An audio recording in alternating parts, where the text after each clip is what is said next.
We have quorum, so I call meeting 10 to order. Welcome everyone and Happy New Year. Today's meeting is being held by video conference and in person at City Hall in Committee Room 1.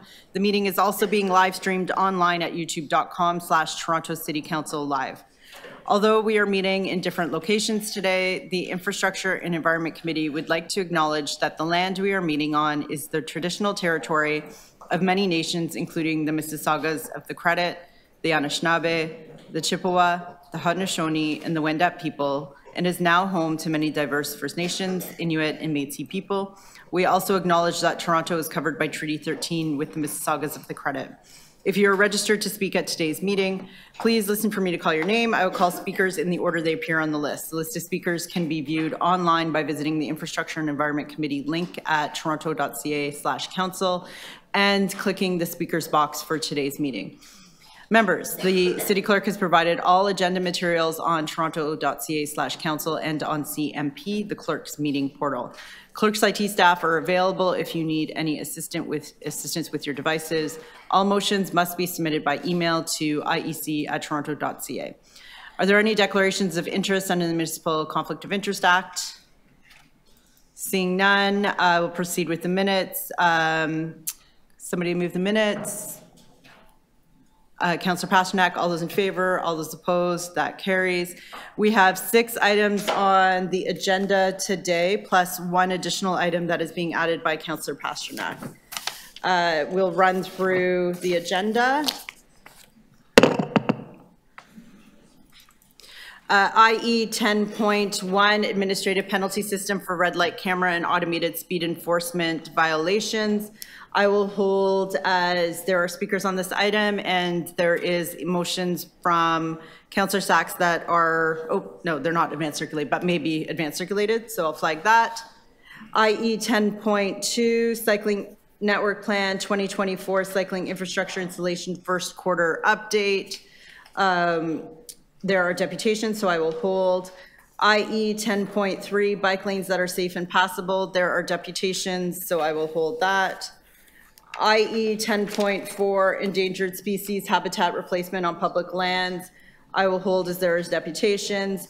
IE 10.5, Congestion Management Update Request. This is a motion I prepared with the Mayor to streamline the reporting. There's no speakers on this. Would anybody like to hold the item? I would have a question. Okay, Councillor Cole has a question. We'll hold that. IE 10.6, Delivering Improved Accessibility Bike Share Toronto's Modernized Rate Structure Update. There are speakers on this, 1 speaker on this item.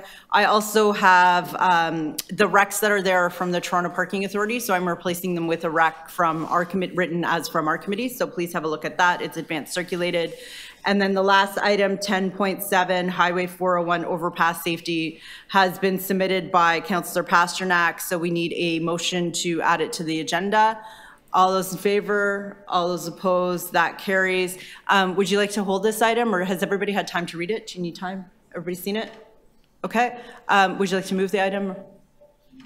Be happy to move it. There's a growing danger of increased protests and rallies on 401 overpasses, creating enormous risk for those using 400 series highways.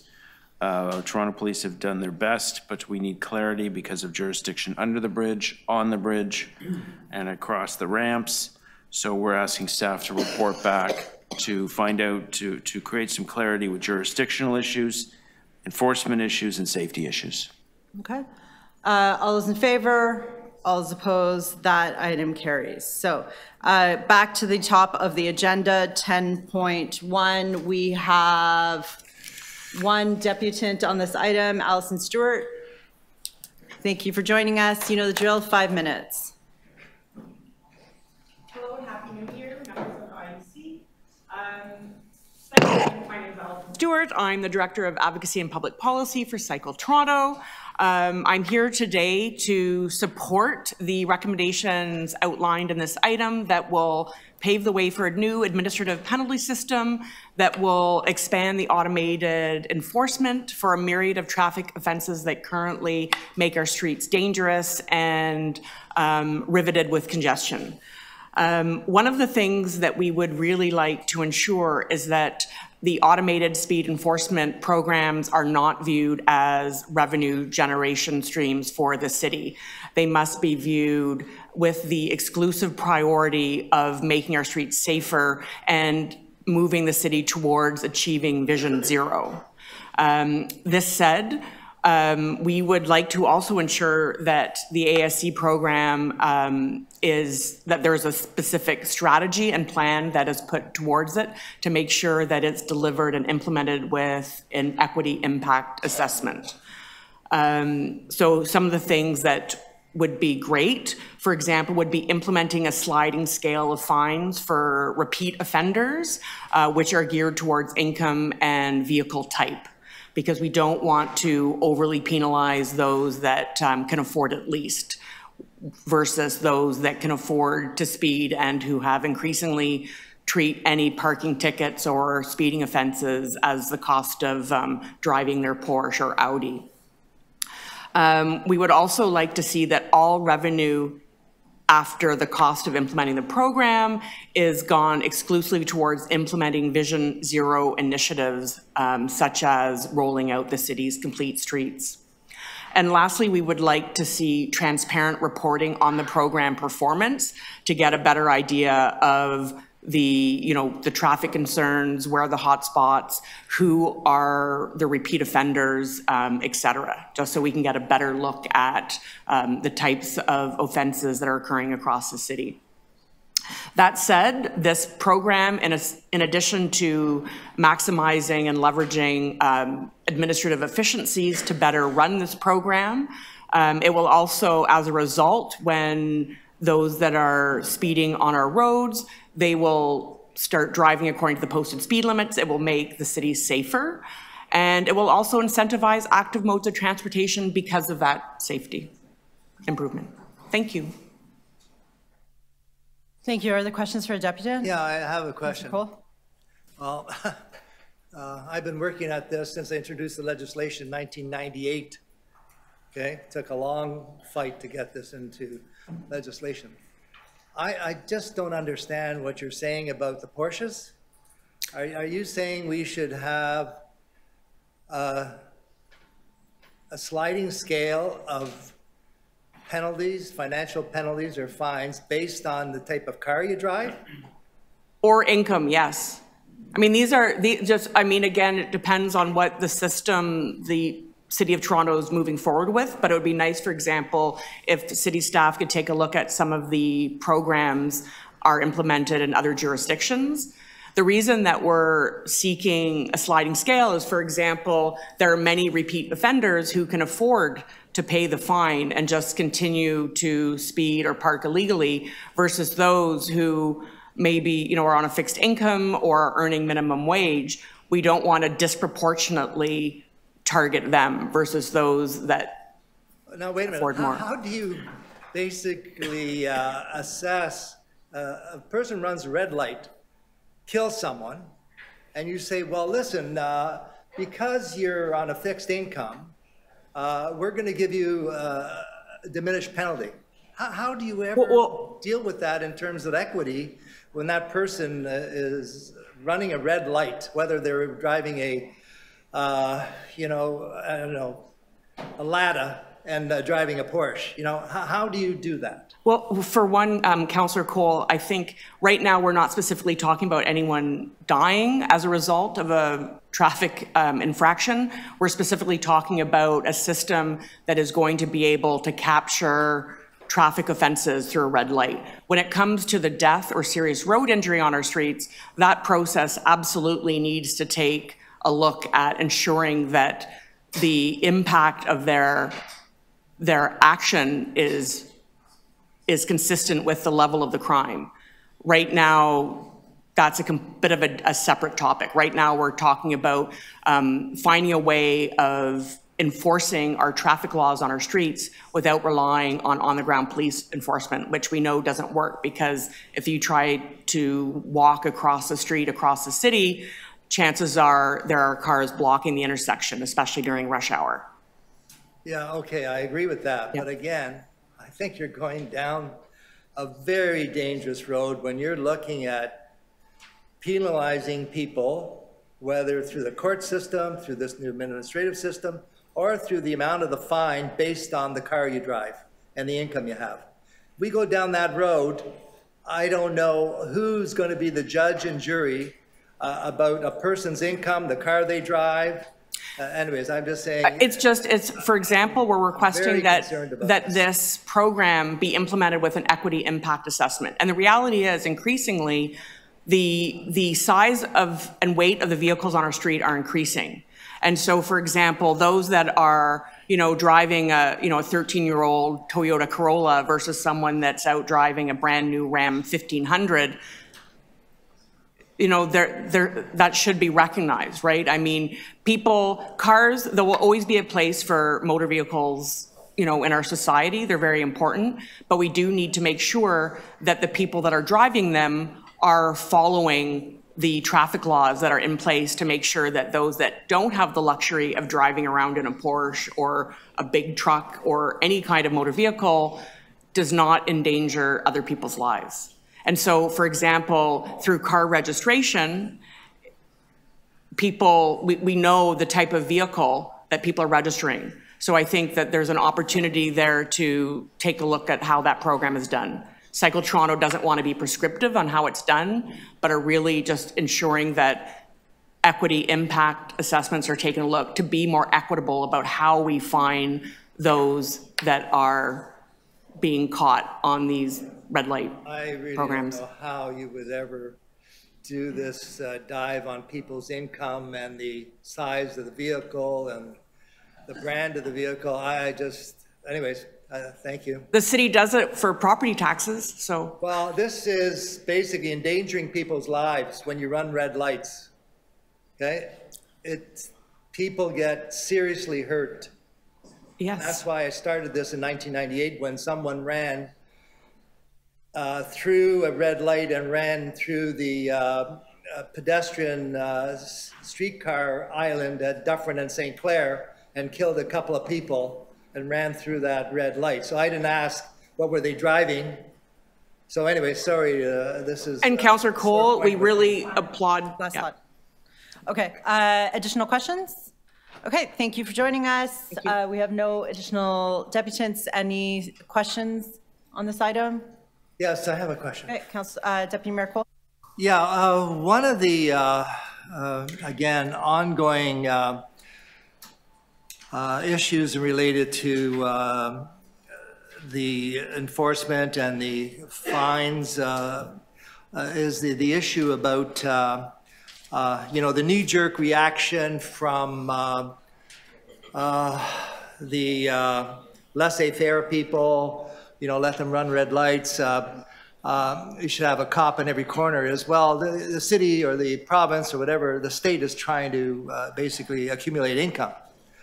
I know in the notes here it says that we take in about $16 million a year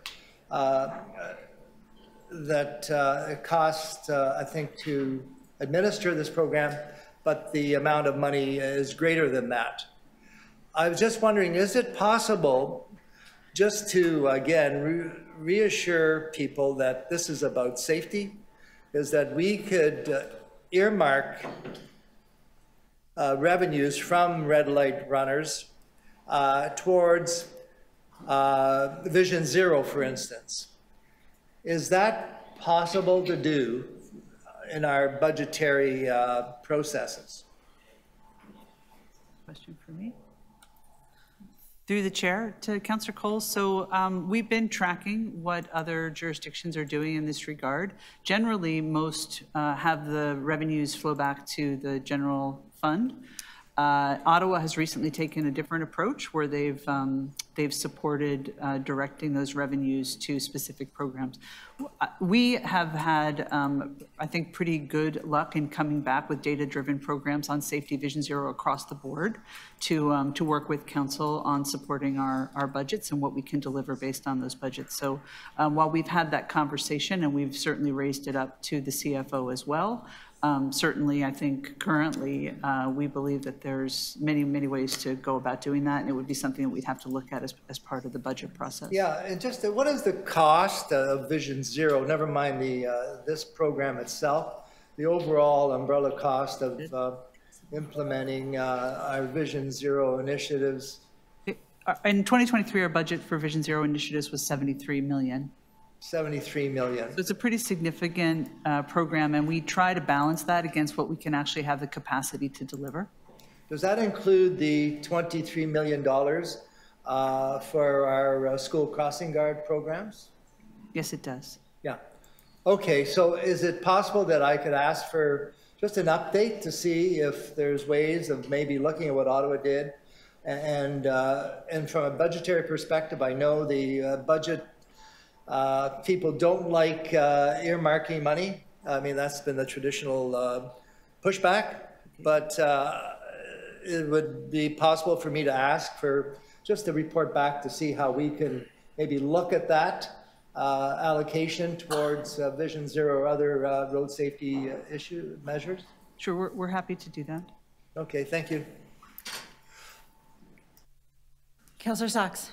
Yeah, it's just following on the same thing. So I have advanced circulated a motion to that same effect. Ms. Gray, we spoke last week together with Casey Brandon of Revenue Services about exactly this issue, correct? Correct, yes. I assumed you'd bring it up. Yes. And I don't see him here, but he did advise us there was no difficulty with the city in earmarking these. Oh, there he is. I'm sorry. Let me ask him. Hello, how are you? I'm sorry I didn't see you. Is there any difficulty in earmarking the revenue from this program to vulnerable road users and transit, as we discussed last week? Through you, Madam Chair. Councillor Sachs, yes, if we're talking about an allocation of revenues from this program, these program revenues will already be collected by the city, and so it is not much of a stretch to then allocate those revenues in a dedicated fashion to road safety and or transit initiatives. It's simply a budget decision that is made. All right. And so you don't have any objections to my motion to that effect? No, we've looked at your motion, and the motion simply directs that those revenues be used for those initiatives. Yes. Right. And there's no administrative difficulty with that, correct? No. Thank you. Ms. Gray, in terms of communicating with the public, again, we discussed last week the flagrant, widespread speeding and its impact on safety. Do you agree that it would be useful to have an enhanced public communication program to the public that the city is going to be increasing enforcement of red light and speed and why it matters? Through the chair, so yes, Councillor Sachs, we do have a Vision Zero communications budget because the education is such an important piece, and we're very happy to look at weaving those messages around increased enforcement and speed management into upcoming campaigns that we would do. And finally, my third motion is about fines. When were the fines for speeding last increased? And are the current fines adequate? Through the chair, quite some time ago. I don't have the exact time frame, but I believe it was about, did you say 20 years or so? It's been a lengthy period of time, Councillor, since those fines have been increased. And as we discussed, those fines are set by the province for ASE and red light camera. Unlike parking, the City of Toronto has no authority by itself to affect those fines. So if there is to be a review, a request would have to be made to the province. And I do believe Council has made that request in the past, but they have not acted on that request up to now. Would you agree that it would be appropriate to increase those fines now, given the length of time that's passed and the significant toll that speeding takes on human lives? I think within the legal community, there's general consensus that these fines should be looked at this time because it has been some time since they've been reviewed and consideration as to an appropriate increase to these fines. Right, and our only option for doing that is to write the province and say, please do it. Is that right? That for ASC and red light camera, that is correct. Right, and you suggested the wording that we have here for that request. That is correct, Councillor. Thank you. Okay, additional questions? I have a few questions. I have a couple of questions. Okay, go ahead, Councillor Perruzza. Yeah. I just wanted to better understand so people's right to appeal the infractions to the courts. How is this going to change that?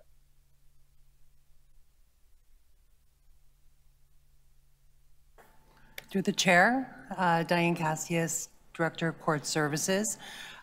So this will allow a more streamlined process whereby if people have a dispute, they will meet with a screening officer to discuss that dispute. So with the success of the parking program before, that timeline, that time frame is greatly reduced with this new administrative penalty system. And as well, they do have an ability to... Yeah. So if, for example, I meet with this, someone meets with this screening officer and you still don't agree, or you would still like to pursue, a court adjudicated process, how does this change that? So what will happen is if you're not satisfied with what happens during the screening review, the item can be appealed to the Administrative Penalty Tribunal, which is currently in existence. So they do have that mechanism for an additional review. And the appeal is made under what type of circumstances? Yes, correct. So under what circumstances are you able to then appeal? You're able to Just appeal. Simply a disagreement? If you're not satisfied with the results of the screening officer and what happens during that process, you have the right to appeal. Anyone has the right to appeal to administrative tribunal. That is the current process as well, so that does not change.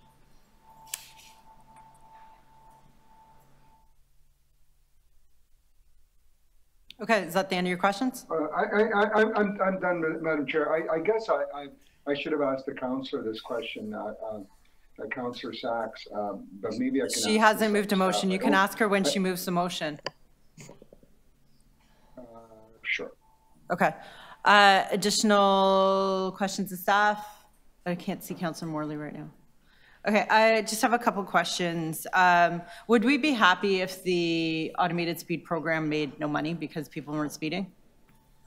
To you, Madam Chair, indeed we would, because it would imply that nobody was speeding. Do we need more money for Vision Zero than we'd get through this program alone?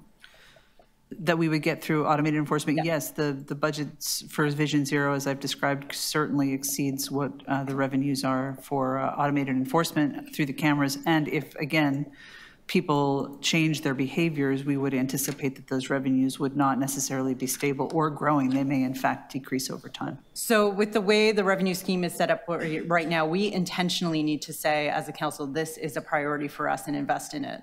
Correct. That's been the process that we've used since Vision Zero came into effect in about 2017, and we have increased that budget based on bringing data-driven analysis and specific programs and results back to council. With the automated speeding and the red light camera, the infraction is against the vehicle, not the driver, because you can't tell who's driving. That's correct. So would that make it difficult then to adopt some sort of scheme with increased penalties, based for repeat offenders or for sliding scales of fines based on income when you can't tell who the driver is?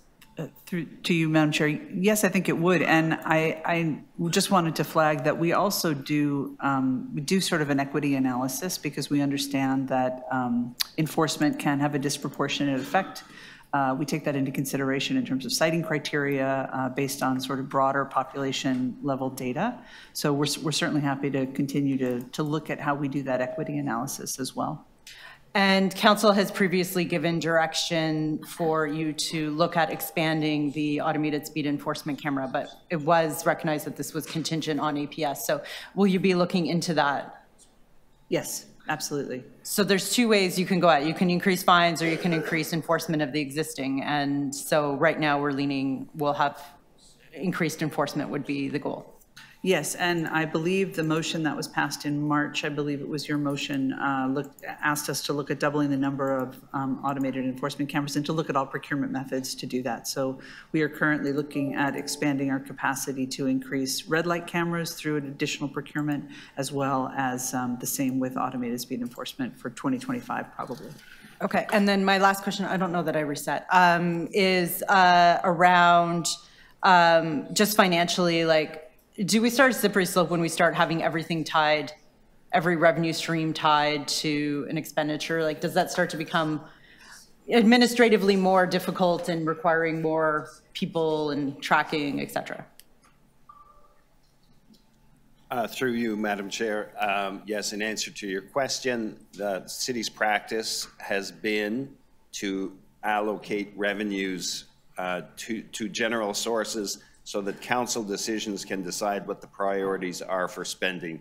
So we have not made a practice, and we don't recommend the dedication of resources or those resources being earmarked for specific initiatives, unless approved by council. Okay, thank you.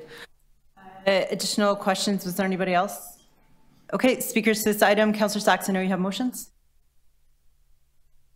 Yes, thank you. I have the motion that was circulated. First of all, I do want to thank staff. As Transportation Services knows and Court Services, I've been asking about this probably every month or so since I was elected, that we need better speed enforcement. We need better red light enforcement. There is a pattern, certainly in my ward, of flagrant and repeated drivers driving recklessly through red lights. Some of the streets in my ward, such as Avenue Road, city measurements for people to get a resolution while still providing safety. Administrative monetary penalties, in case people aren't aware, are used very widely across Canada and the world. I helped bring it into the provincial government for environmental offenses. They can work really, really well at much less cost and without clogging up the courts. And certainly if you do have an infraction and you need to appeal, it's much more efficient and less unpleasant to do so through an administrative penalty than having to sit in the criminal courts with the rapists and the gangs and everything else for many hours trying to get your moment in court.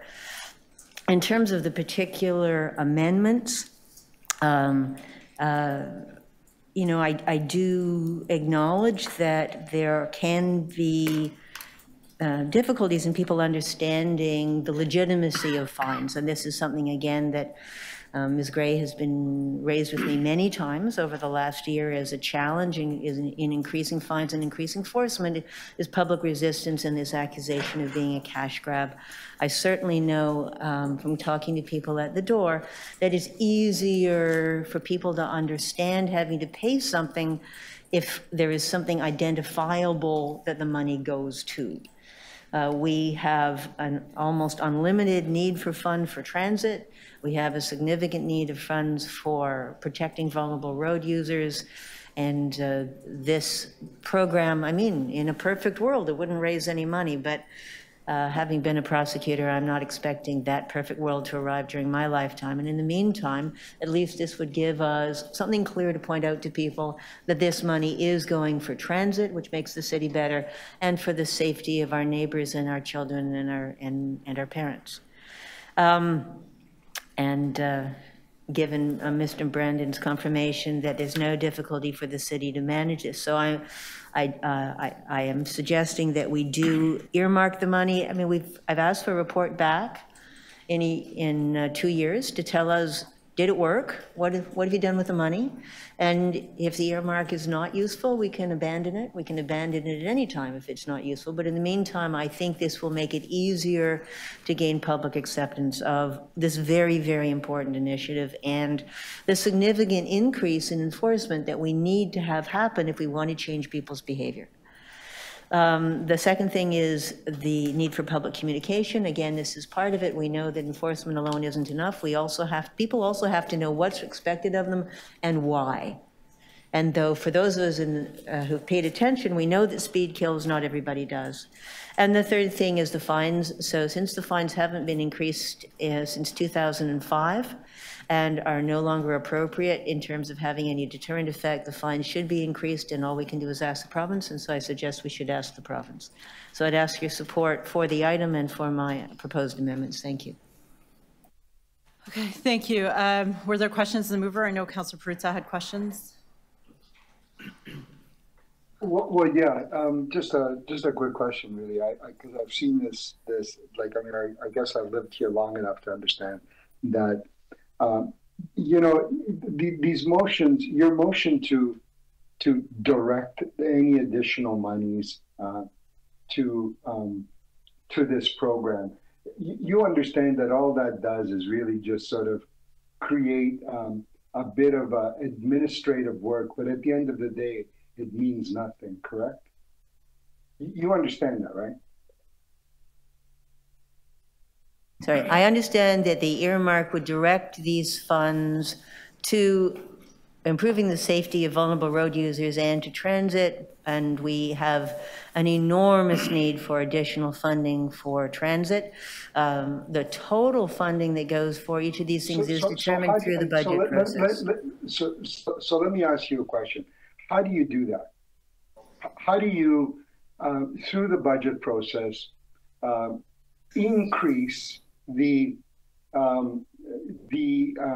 road safety program monies by the amount that you think your motion is going to increase it by? How do you do that? Well, the motion is that the specific. So if the program was going to receive $1 and your motion increases it by 25 cents, then we're going to put $1.25 into the program. Is that the way you see it working? That's a different process. Exactly what happens through the budget process is what we're going to be doing through the budget committee and at council.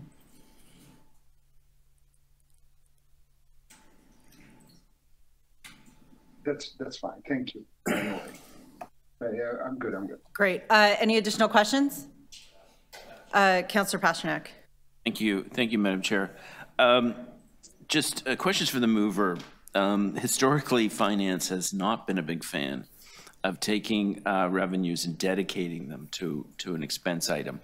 That was particularly acute when we informally dedicated the billboard tax to the arts.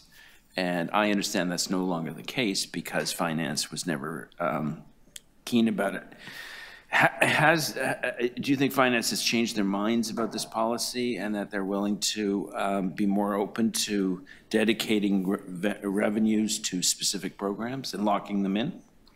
Well, we have certainly seen that already with the vacant home tax. As you will recall, the mayor announced that a significant portion of the additional vacant home tax would be dedicated to purchasing multi-unit residential buildings, and that was one of the reasons given to council to justify tripling the vacant home tax. And again, that did make it easier for the public to understand and to accept the tax.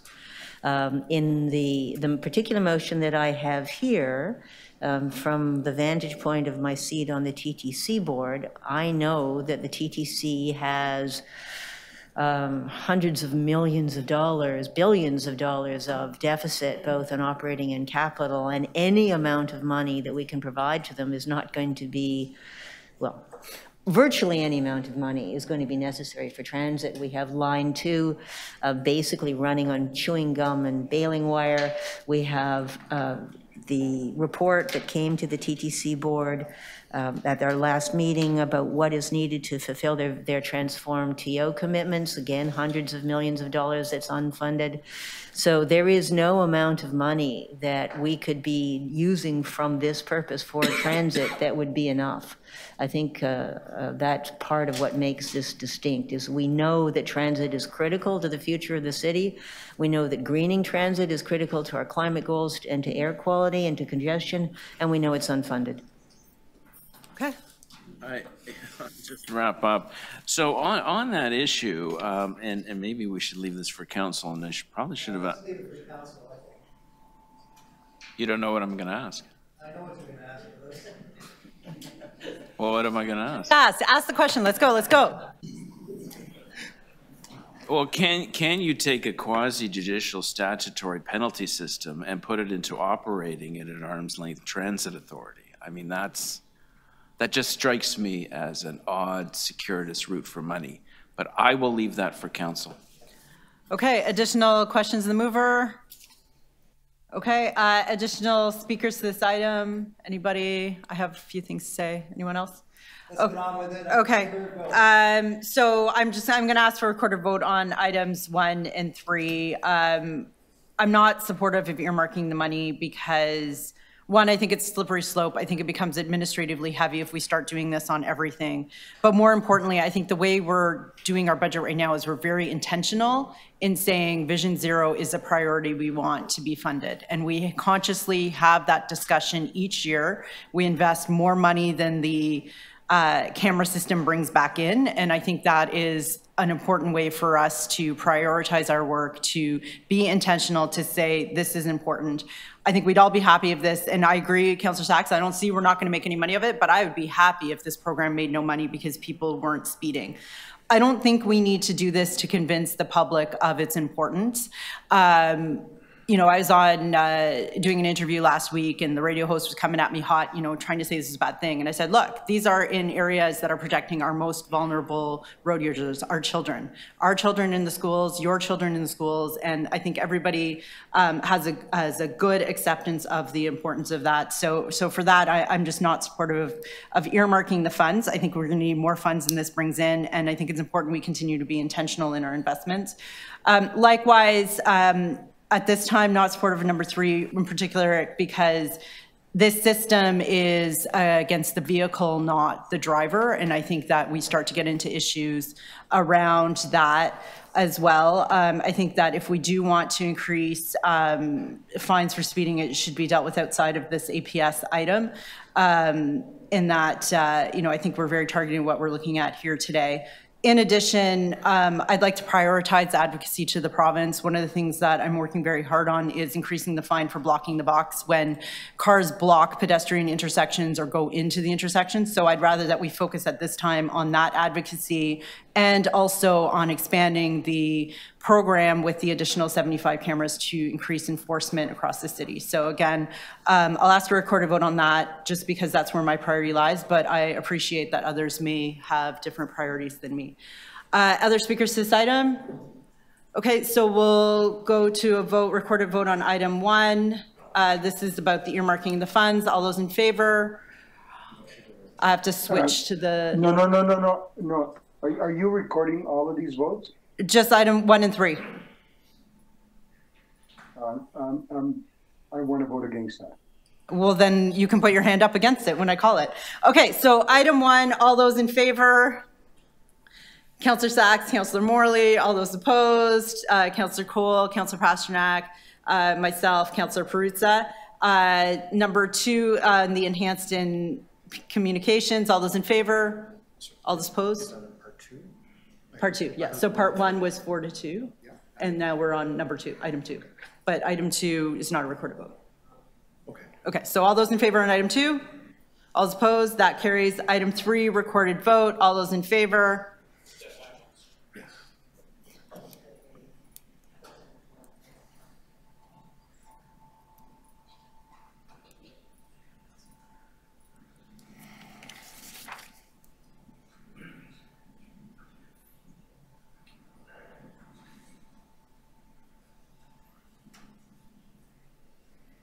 Okay, all those. Can you scroll this out, this one up a bit? No, scroll, yeah.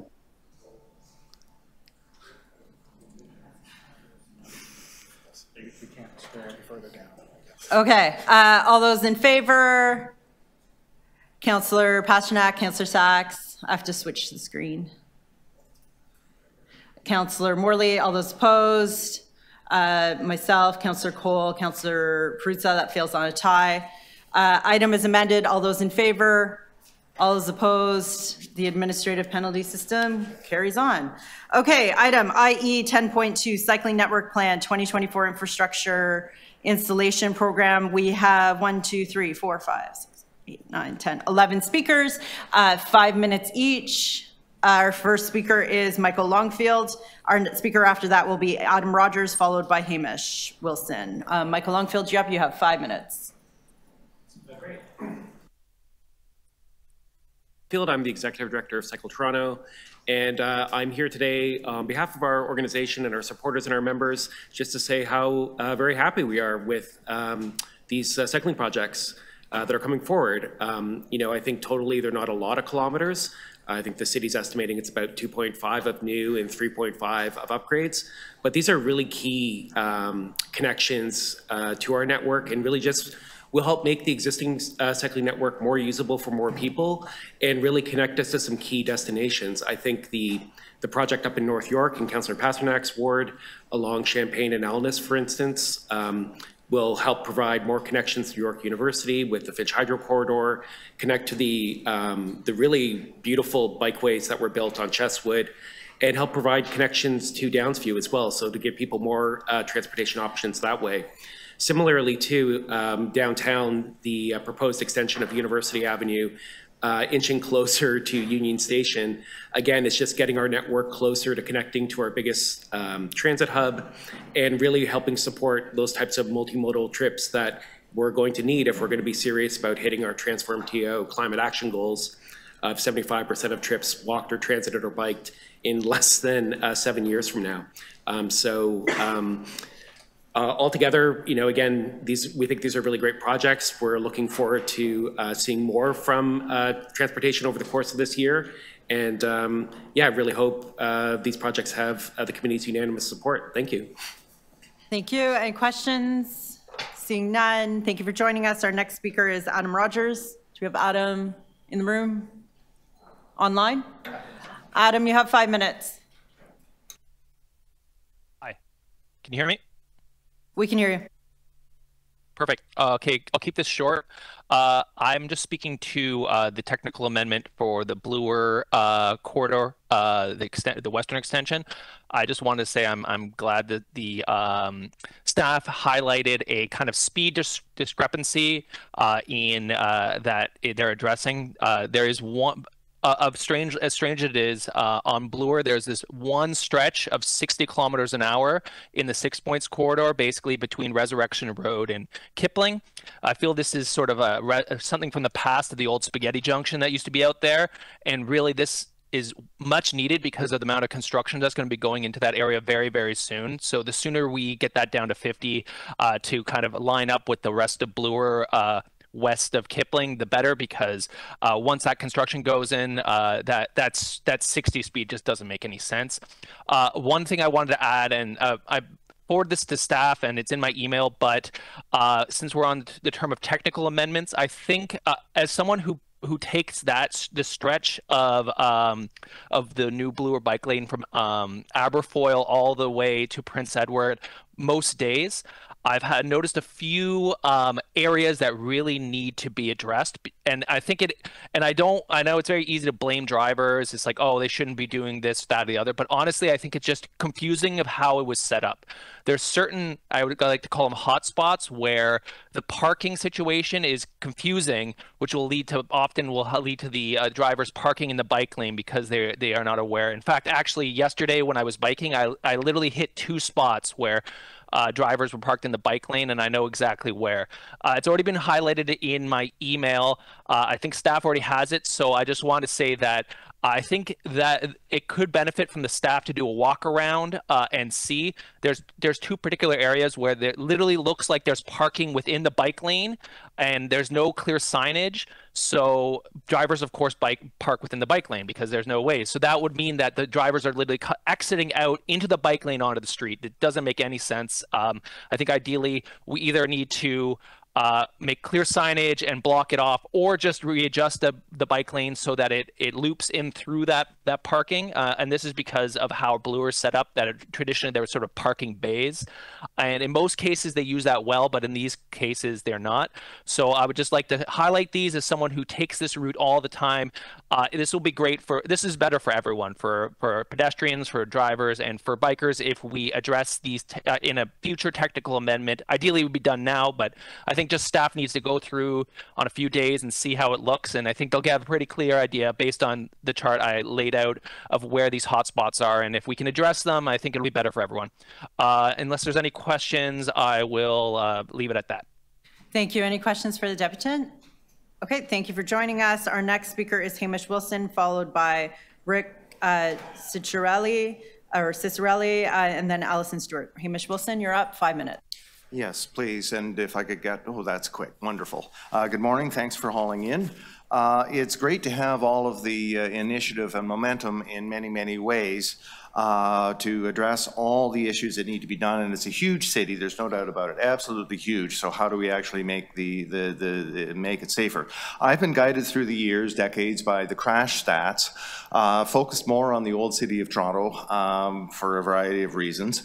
I'm sure some of you have seen this before. That's a sense of the crash stats. I haven't seen a recent set. But the predominant issue for me in the old core is the east-west roads, and obviously Bloor and Danforth are much, much better. Thank you very much. Nice to have that happen. But there are still some other issues, predominantly in the lower core, which was mentioned in the 2001 bike plan. So with what's ahead of you, before you now, I would actually suggest that both Harbord and Hoskin aren't so necessary to upgrade beyond a mere repaving. They're rough, but they don't need to really be upgraded so much. So please save the resource, put it off for a while, and apply it to some of the other areas that I think are really more needed for upgrade. Specifically, the Bike Muta Triangle, that I call it, of Lower Parkdale, a neighborhood improvement area. It was noted in the bike plan that, in fact, it was really difficult to get connectivity into that area. And we really do need to have it. And I would suggest Queen Street being the best option, and I don't know what it takes to actually get things done here, but certainly in the 2008 West End Bikeways route submission summary from, where cyclists wanted to see facilities done, Queen Street was very popular for a logical reason. It's where we get hurt. It's also a direct route. So there is an option that I've put into staff for a while of moving the tracks. It's a big thing, but I think that's what we should do. We could technically do it, of moving the Queen Street tracks north about a meter and change to give a high quality bike lane. We've lost the chance from doing Niagara over to Shirley, but especially through this underpass here where 2 cyclists have been killed. So from around Shirley to Brock, move the tracks north. It's technically possible from the TDC network point of view. It will cost money, it will be disruptive, but we need to start to explore that, because you've had decades of knowing that there are sets of problems there. So that's one thing with the streetcar tracks too. They are an inherent issue of hazard to cyclists, and we don't always have the side street options. I've roughly marked out where the track hazards are, and they dictate the lane positions. So it really is important to map these issues and start counting where we actually, the city doesn't count where cyclists get hurt on streetcar tracks yet. And again, you've had decades. And the margins of the tracks, the close, the outermost edges are often very rough and perilous. It's not worth calling 311 about because there's just too many of them. Yeah, we need to do that. There's a whole set of acute issues and very particularly stuff that I think should be reacted upon as urgently as possible. DuPont and Ossington, somebody's going to get killed there. I've put in a submission to Councillor Sachs, who reacted fairly favorably, so I hope that can be done. Mirror bike lanes for about 50, 100 meters on either side of the two curves. We need a bike box installed on northbound Spadina at Queen. Somebody's going to get killed there, it feels like. There's a couple of construction issues at Dundas Bathurst, also on Bloor at Glen Road still. The underpass is rough out in the west end. And I mentioned Queen Street, and I can see that I'm slimming down on time, unfortunately. The 2001 bike plan has been a guide for me as well. Spadina was an issue. It's almost to the point of getting that rebuilt and renewed. There's a Spirit of Spadina newsletter from 30-odd years ago that still is germane. We should be able to find the room on Spadina for actual bike safety, and people are using it. And of course, there's Scarborough, what to do in Scarborough, because the bike plan in 2001 had a whole network supplied out there, and we haven't done very much. So let's forego the Harbert Hoskin, even though I use it a lot. Thank you. Thank you. Thanks for wrapping up right on time. Questions, Debutant? Okay, thank you for joining us this morning. Rick Cicerelli, and please correct me if I'm not saying your name properly. Thank you for joining us. You have 5 minutes. Thank you, Chair. I do have a PowerPoint presentation, and I'm an old-fashioned person. I brought it on a stick. I'll forward it to the clerks afterwards, and I'll try and shorten my comments. My name is Rick Cicerelli. I'm a citizen. I live in Ward 5. I understand that this report is not dealing with the cycling network in Ward 5, but I wanted to address the fact that there is a review going on that the cycling network and the people that are working on it and the people that are concerned about it as citizens need to be aware of. That report and that review is coming back to the February 27th meeting of this committee. We've got an Infrastructure Ontario award that was given hours after members' motion 10.2 went through at last City Council meeting. The community has had a dispute on this plan for that segment in Eglinton Flats for well over 2 years. We've been in front of council. We've had 2 motions from 2 separate council meetings. We've had a mayoral motion saying that we need to address this as a community dispute. But the community has never been given the opportunity to be engaged in having that discussion so that we've got a collaborative solution coming forward. Cycling Network has had an opportunity to talk about its cycling plan and the infrastructure that went along with that, some of which was built with federal money, which will be either destroyed or disrupted, and certainly put out a commission for several years while Metrolinx does its current plan. We've got a situation where the current plan is going to destroy a lot of nature along Eglinton Flats, the north side of Eglinton. And what we're asking for is some consideration. The motion talks about shifting the bridge. We think that building a bridge is the wrong approach. And we'd like to look at how do we use the existing road corridor as a land bridge to elevate the LRT track out of flood risk. And by looking at that option, it also takes a look at what improvements do you need to take care of the ponding, which is the risk that Metrolinx pointed at, that they need to build a huge bridge through a lot of forest in order to bypass the flood risk possibilities. Well, those flood risk possibilities will also affect all of the emergency services. They will also affect the food delivery services. They will affect the repair services. But maybe 2 days or 3 days after a major event that would cause the road to be blocked, people would be able to use the transit and look down at people stuck in the pond. We're asking that you fix that. We're asking that you take a second look. We understand that this has been given an infrastructure award. We're asking for recognition that there's been a community dispute which has not been recognized, not been dealt with. And we're asking that you take a look at the procurement possibilities of saying, okay, elevated guideway, does that actually need a new bridge structure to accomplish? Can it be accomplished by fixing the elevated berm that goes through that flood risk area? Thank you. Okay, thank you. Any questions to the Deputant? Okay, thank you for coming in today. Alison Stewart, I understand you're good.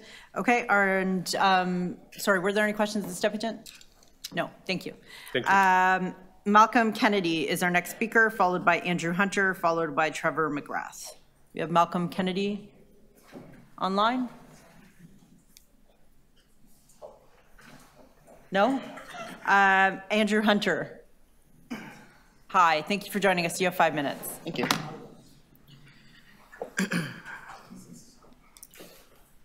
Thank you to the committee for the opportunity to depute on the cycling network plan. My name is Andrew Hunter. I'm a resident of Ward 11 and I live on Harvard Street. I'm here to voice my support for improved cycling infrastructure in my neighborhood and citywide. I am a pedestrian, a transit rider, a cyclist, and a motorist. I'm glad that I live in a neighborhood that affords me the opportunity to live, work, and enjoy the city without auto dependency. This is something that I think all residents of the city should have the ability to do. I'm the father of a 1-year-old daughter. I want the city to be a safe place for her to walk or ride her bike to school as she grows up. You can't determine how many people want a bridge to cross a river by counting how many people will swim. It's well understood in traffic planning that creating options induces demand for those options. People make choices based on the circumstances presented to them. Cycling can address the last mile problem for rapid transit, and it's one of the most climate-friendly modes of transportation. But people will only make that choice if they feel safe. The city needs to continue to show leadership in the creation of safe, accessible, year-round cycling routes that take people where they want to go. I also want to voice my support for the moving of the TTC bus stop to Montrose. Currently, there isn't enough space between the TTC shelter and the hydro pole for the sidewalk plow to pass, and it often results in the plow bypassing the stop and creates a barrier to accessibility. A small additional walk is worth it for better cycling infrastructure and better sidewalks. In conclusion, I support the cycling network plan, and I call on the committee and council to expedite its implementation. Thank you. Thank you. Are there any questions of the Deputant?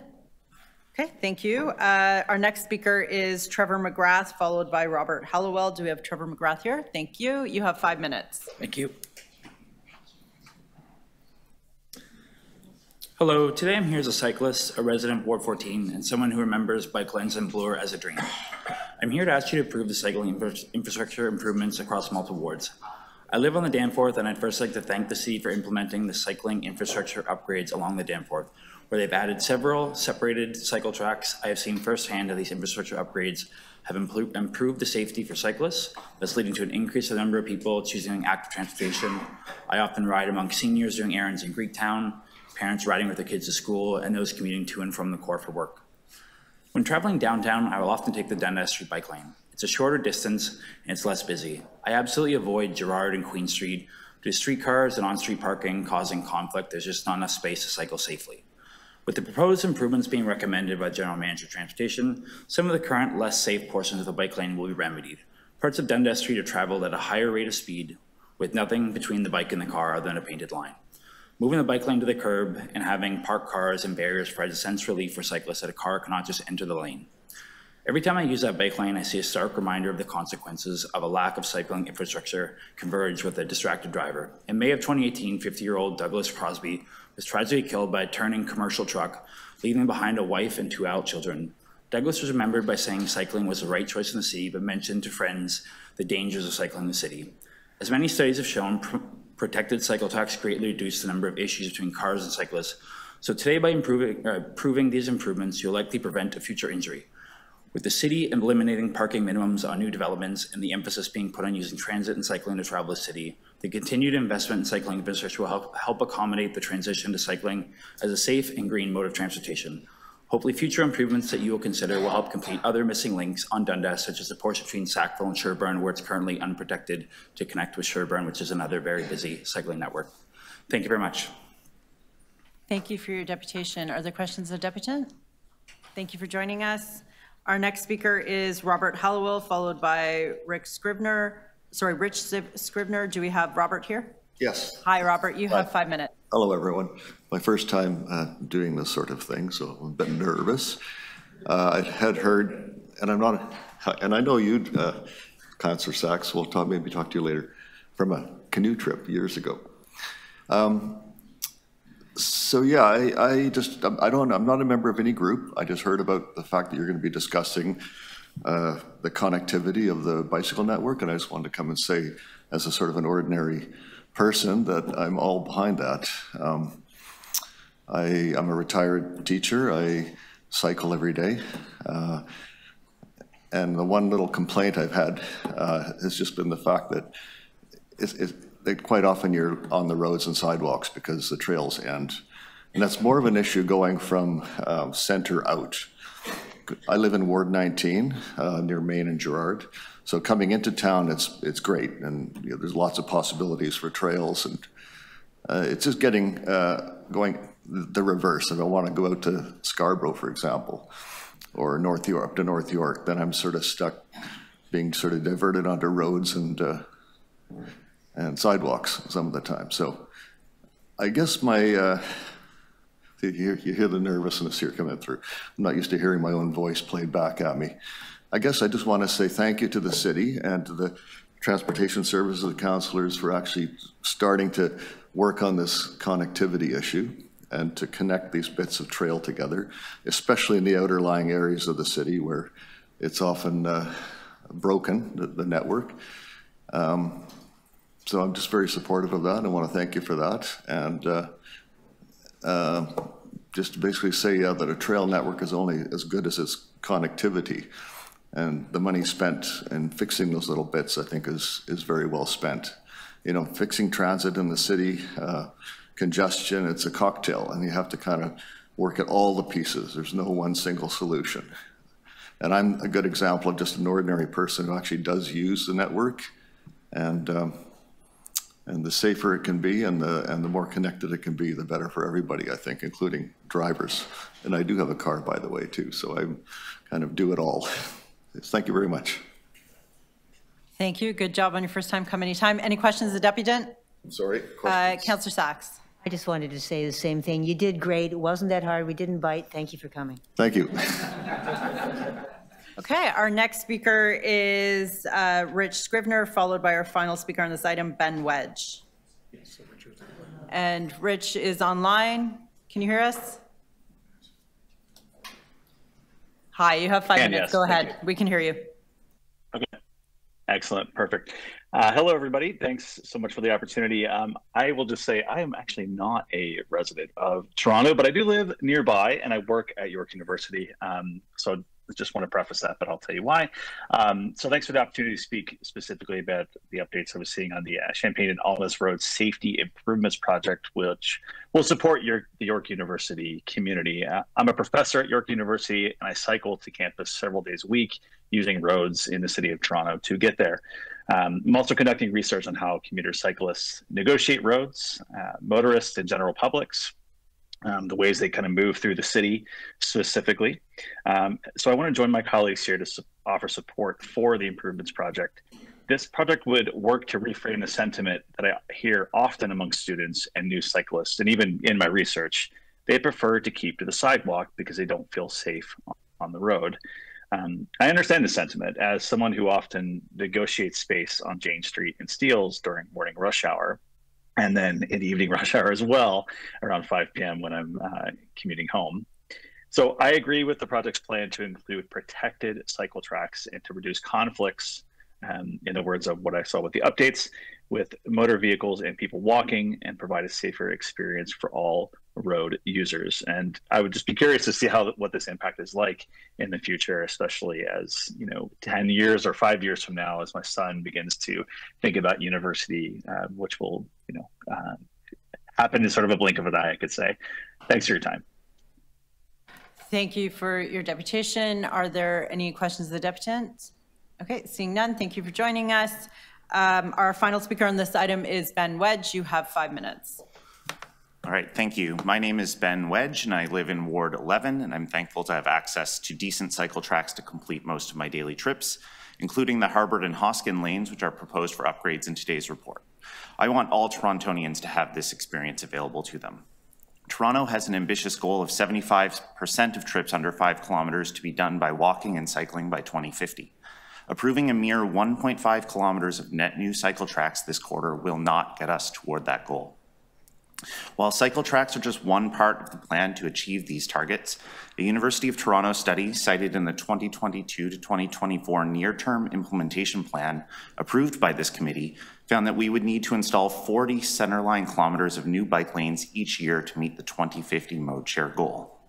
The same network plan called for 33 kilometers of new bike lanes to be built each year, but in 2022, just 17.8 kilometers were built, and a similar number expected in 2023.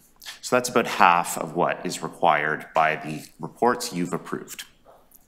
Meanwhile, Council approved a more ambitious version of Transform TO that calls for these mode share targets to be reached by 2030. Obviously, that will require a huge acceleration in construction and spending. Unfortunately, staff have told this committee and Council over and over that they lack the resources to get the job done. That's not an indictment of staff. They don't have the resources to do what you're asking them to do. For example, in the 2022 to 2024 near-term implementation plan, staff said that on average, the city completes 31 to 35 kilometers of major road rehabilitation and 75 to 80 kilometers of local road rehabilitation each year. From a resource perspective, there is currently only capacity for approximately 10 kilometers of bundled bikeway projects per year, including major and local road work. Additional resources will be necessary to close this gap and sustain a high delivery rate of bikeways beyond the 2022 to 2024 near-term implementation program. So that's staff telling you they don't have what it takes to get the job done. It has been 3 years since this was reported. When can we expect these resources to exploit what are essentially free opportunities to build cycle tracks alongside road rehabilitation work? The city has approximately 1,950 kilometers of arterial and collector roads, of which 90 kilometers have a cycle track today. At the pace of 1.5 kilometers of new installations per quarter, we are 309 years away from having a cycle track along every major road. The plan I read was called Transform TO 2030, not Transform TO 2330. When will the resources be allocated to ensure bike lane construction becomes the default, rather than making vulnerable road users come to City Hall over and over to beg for scraps? A comprehensive network of cycle tracks allowing continuous, safe travel across Toronto is needed to encourage a significant number of Torontonians to leave their cars at home and to enable the city to meet its Transform TO and Vision Zero goals. Especially on days like today, as we know that snow-cleared cycle tracks are the best way to preserve winter cycling rates and keep them as high as they are in the summer. This committee has reviewed and approved report after report showing that bike lanes save the city money, save individual residents money, increase the revenues of small businesses, increase the number of people cycling, and protect the health and environment of Toronto residents. So my question for the committee is, what else do we need to show before the budget is allocated to ensure the adequate pace of construction in the reports you've approved? Thank you for your time. Thank you. Are there questions of the deputant? Seeing none, thank you for joining us today. Questions of staff? Okay, seeing none. Speakers on this questions? Yep.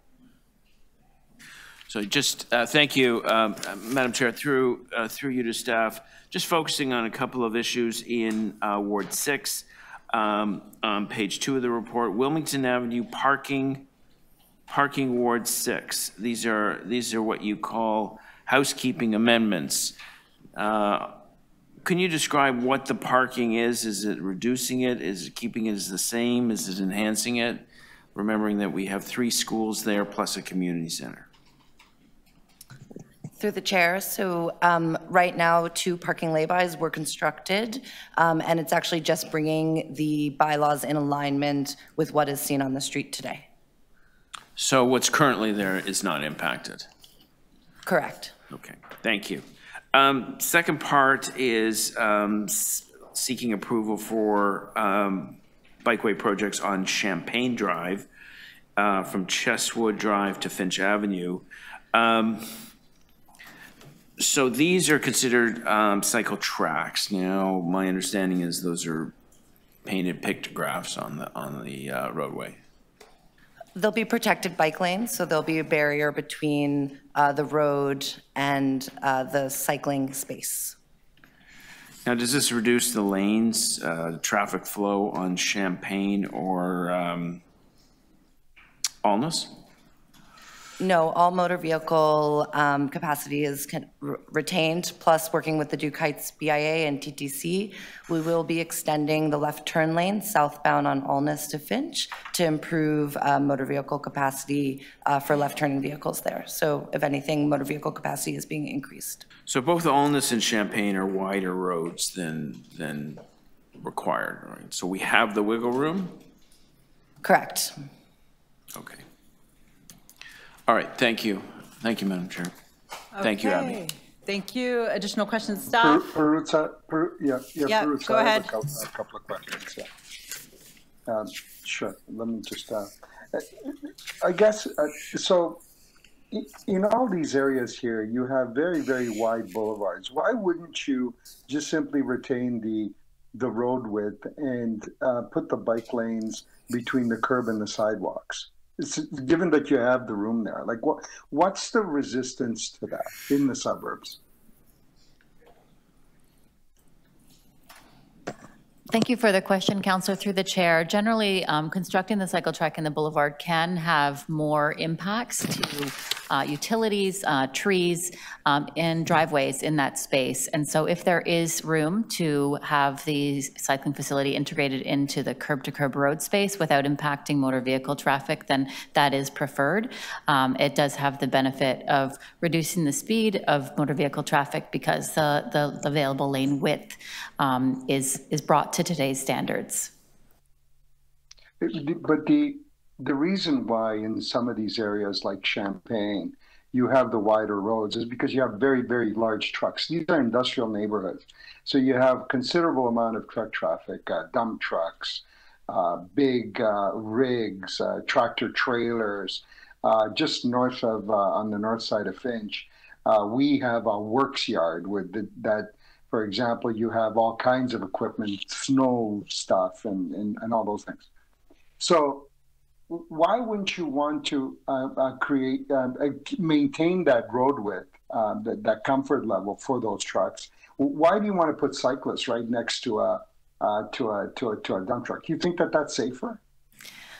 Through the chair, Councillor, we certainly are considerate of the context of the type of use vehicles along the corridors that we're implementing these cycle tracks, and in particular with the Champagne and Alness, the lane widths have been designed to the standard that's appropriate for those larger vehicles.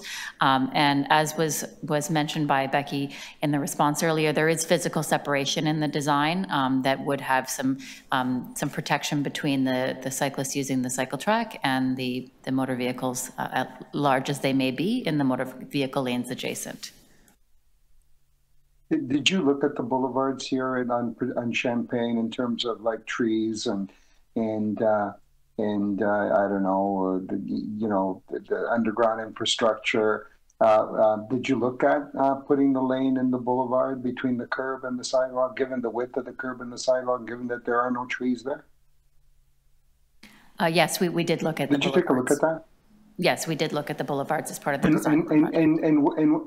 And what did you identify as impediments to putting the bicycle lane there?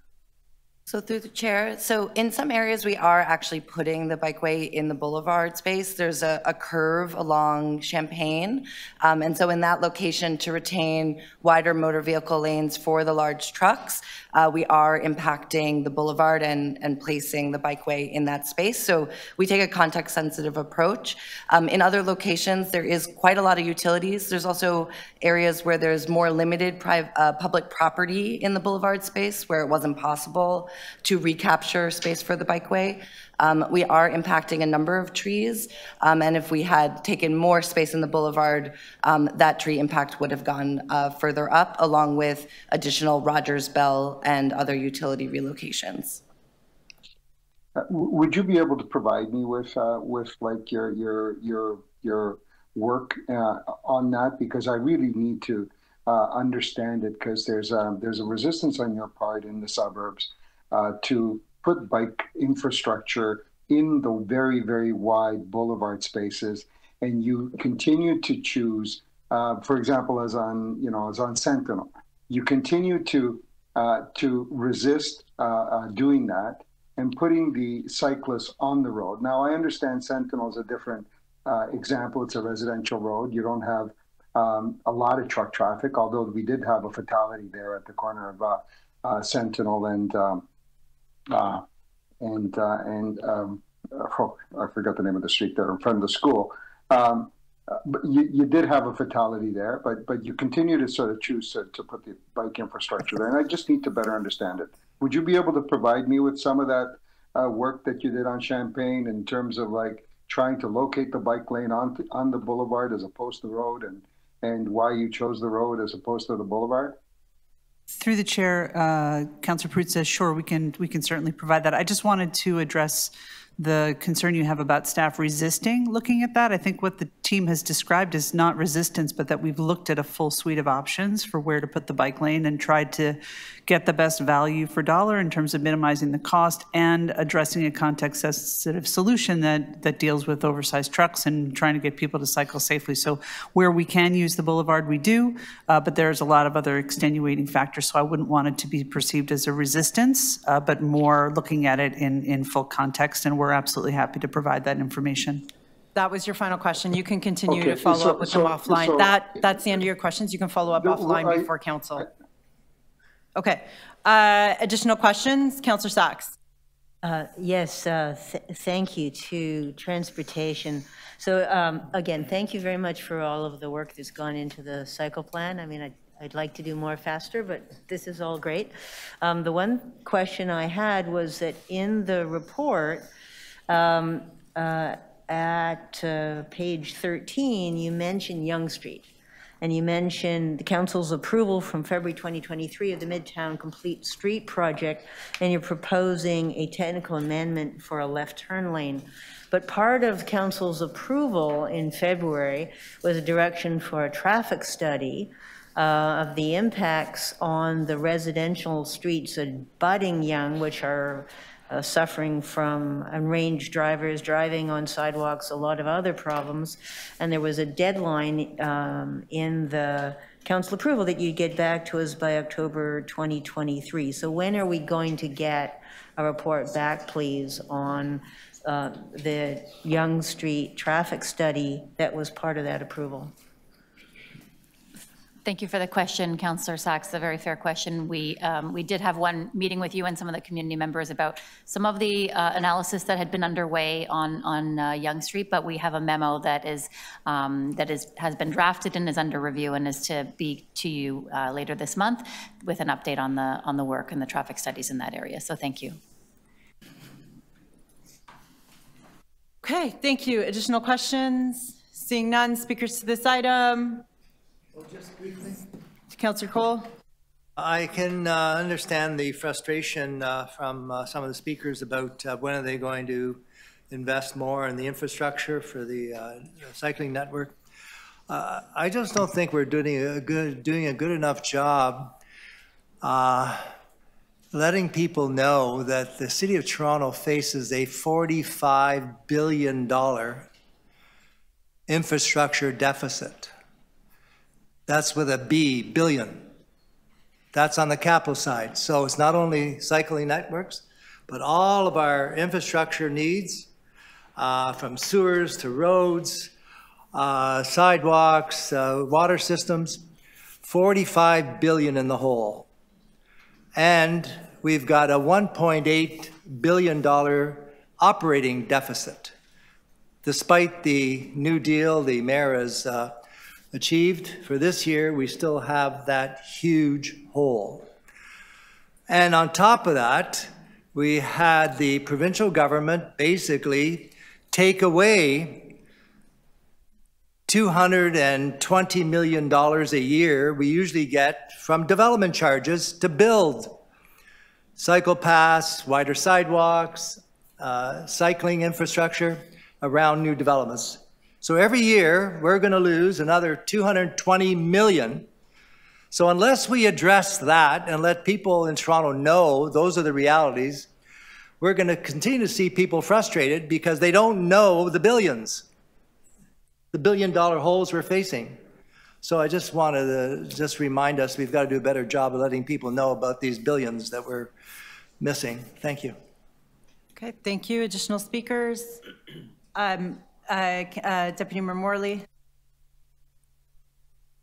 Thank you, Madam Chair. I just wanted to quickly provide thanks to staff for this great work.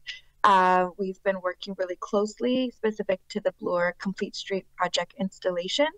And while there have been some challenges as it relates to that change in the neighborhood and a lot of feedback and input, we are really grateful for the ongoing sort of iteration and improvements to this particular project. And I just want to thank the deputants as well for their participation here today. I think their advocacy, cannot be understated, the importance of it. And really, again, excited about us moving forward in this important way. I think just to count Deputy Mayor Cole's point, while we are facing these really significant budget pressures, the installation and implementation of complete streets, in my opinion, is a cost-effective way for us to be building out a sustainable city at this time. And so I'm really glad and proud that we're moving forward in this direction. So those are my comments. Thank you, Madam Chair. Thank you. Additional speakers? Okay, I just want to thank staff again for their hard work on this and also celebrate the success they've had to date. I don't think we do that enough. And in the last term of council, in 4 years, they installed 96 kilometers of bike lanes, bikeways, which is, a big feat, the biggest that's ever been rolled out in the city. And I appreciate that people feel like we're going slow now, because of course we're going slower than we did then, because now we're in this next tranche where you have to do the planning, you have to do the engagement, you have to do the work with council, and you can see, Deputy Mayor Morley very involved in that discussion. Councillor Sachs very involved in that discussion, working with city staff to advance these initiatives. So just a big thank you to everybody involved, and I think it's always important we take a moment to congratulate and thank our staff on the hard work they've done to date. Okay, so with that, there's no motions on this item, so we can proceed to a vote on the item. All those in favor? All those opposed? That carries. Item 10.3, bike lanes that are safe and passable for bikes. We have 4 speakers: Adam Rogers, followed by James Young, followed by Hamish Wilson, followed by Michael Longfield. Adam Rogers, you're up first. You have 5 minutes. Hey, I'll keep it short. It's great, great initiative. I want to say that as an Etobicoke resident, and Etobicoke has a lot of bike lanes that are the older style, that is lines on the side of a road. Unfortunately, it's often that these do not get cleared. I've experienced this many times. Royal York Road being a prime example of this. It's left either in a slushy or snow-covered situation that if you're on a bike, it's only a matter of time before you wipe out. There's literally no way it doesn't become passable. So ideally, I think we want to make sure it's not just the downtown core, which is obviously traditionally gets a lot of focus on bike lanes, but also the former boroughs, so Scarborough, Etobicoke, North York. These have a lot of the older style bike lanes, and it's really important that our snow contractors incorporate clearing these so they're passable throughout the year. I do appreciate there's less bike traffic at that time, but there's also a reason for it. Who wants to go on a bike lane that's covered in snow? It doesn't make sense. And then if you're on the street on Royal York without a bike lane, it's quite dangerous. Royal York's a prime example. And I should note that we've had our first real snowfall, and the Bloor bike lane, as I mentioned, between Aberfoyle and Prince Edward was maybe could use a little bit of improvement on clearing. I know there was at least 1 or 2 locations that it wasn't cleared fully properly. So perhaps the staff can highlight, and I appreciate this is the first time they're doing it, so it takes something, but I know they have those raised, I don't know what they're called, but there's these raised platforms for where people can stand when the bus comes through. I feel that some of those are not cleared fully properly, so perhaps the staff can highlight that to the contractor to make sure they're cleared. I can see exactly one, so you have to then divert onto the street. I'm sure that will keep improvement, but I figured I'd highlight it since I was in it. But anyway, just let's make sure that we focus not just on the downtown core, but also the former cities as well. All right. Thanks. I'm assuming there's no questions, so I'll just mute myself. Okay, thank you. I'll confirm. Any questions of the deputants? Seeing none, thank you. Our next speaker is James Young. Thank you for joining us. You have 5 minutes.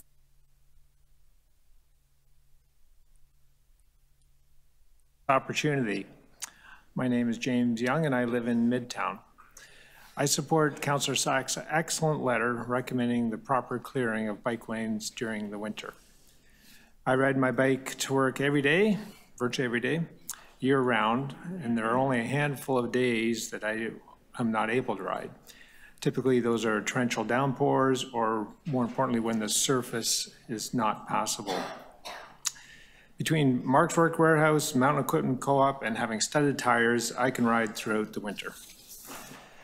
Having said that, bike lane clearing has been inconsistent.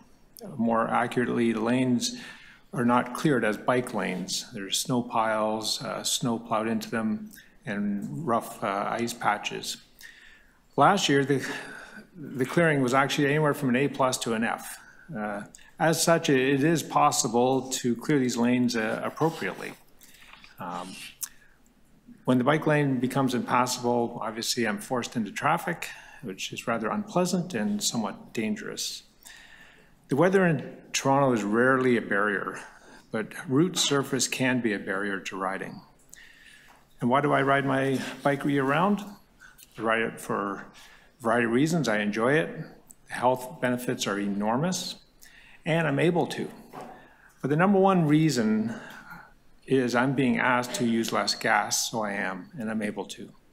We need safe passage, safe bicycle infrastructure to support Toronto's climate commitments. Please consider adopting this recommendation, and thank you again for this time, and thank you for doing what you do. I recognize your job is rather challenging. Thank you. Thank you. Are there any questions of the deputant? Thank you for coming. Our next speaker is Hamish Wilson. You have 5 minutes. Yeah, good morning. I am glad that Councillor Sachs is raising this important issue of having safe and clear bike lanes. I try and go through the winter as well, all seasons. Sometimes it feels like the diehards become die-easies, and I don't feel suicidal, so I don't actually go out. But sometimes there are some excellent efforts, and it makes a huge difference to get to places. But again, it's irregular. So please go ahead and support this. But there's also another issue that actually, as the climate warms, we're now at a record. More bad news on what a record year it's been. So we may be getting to the point where snow clearance is moot, not so needed in another few years or decades. We haven't actually managed to clear out the leaf litter yet. From many of the bike lanes, and it's especially a problem with the contraflow lanes. Going back to the 2001 bike plan, they do actually have a good picture in it of the sort of situation, if I could possibly please get this up, of having leaf debris within the contraflow, within the bike lane direction. Let's see, that's a little dark. I don't know how it can be adjusted, but there, the sludge, you can see the sludge there, and there's the line. There isn't that much opportunity for safe cycling, and if you've got another vehicle coming closer to you, often at speed, you have a lot of momentum potentially to wipe you out. And you don't want to ride through that leaf litter, either when it's you know, a mush or when it's frozen, because you could actually slip and fall, and if you have another vehicle coming at speed, you can get wiped out. And so please, on Palmerston, on Brunswick, on it's Richmond as well, past Bathurst, there are situations that are very much like this where the leaf litter has not been picked up. And I believe there might have been a decision to avoid picking up leaf litter, but this is not okay. This is unsafe. Notice of hazard. Somebody could get killed. Please get the leaf litter picked up in a set of situations on the contraflow. Work on the contraflow first. It's not so bad when you've got another vehicle coming up behind you. And again, with snow clearance, might be an idea to work on the contraflow as a higher priority as well. Thank you. Thank you. Are there questions of the deputant?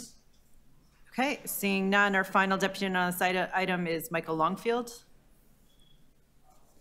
Thank you for joining us, Michael. You have 5 minutes. Thanks. I'm going to see if this works. I'm inspired by Hamish. Let's see if it comes up. Oh, it's not working. Is it working? We'll ask IT over there. I think they're trying. There you go. Screen on screen? Yeah. Yeah, it's very dark. That's okay. I don't know if you can. It was just, I think it's council's all familiar with this. It's just the copy of the mailing that went out to all residents, I think most residents, just about snow clearing. And I definitely want to thank Councillor Sachs for bringing this item forward. I think it's a really good thing to be able to talk about. I think in some ways, you know, I do want to commend the city for their standards for clearing our main arterial cycle tracks. You know, we did have our first snowfall, as some of the other deputies talked about, and I think, you know, I think we can say the city did a good job of clearing those cycle tracks.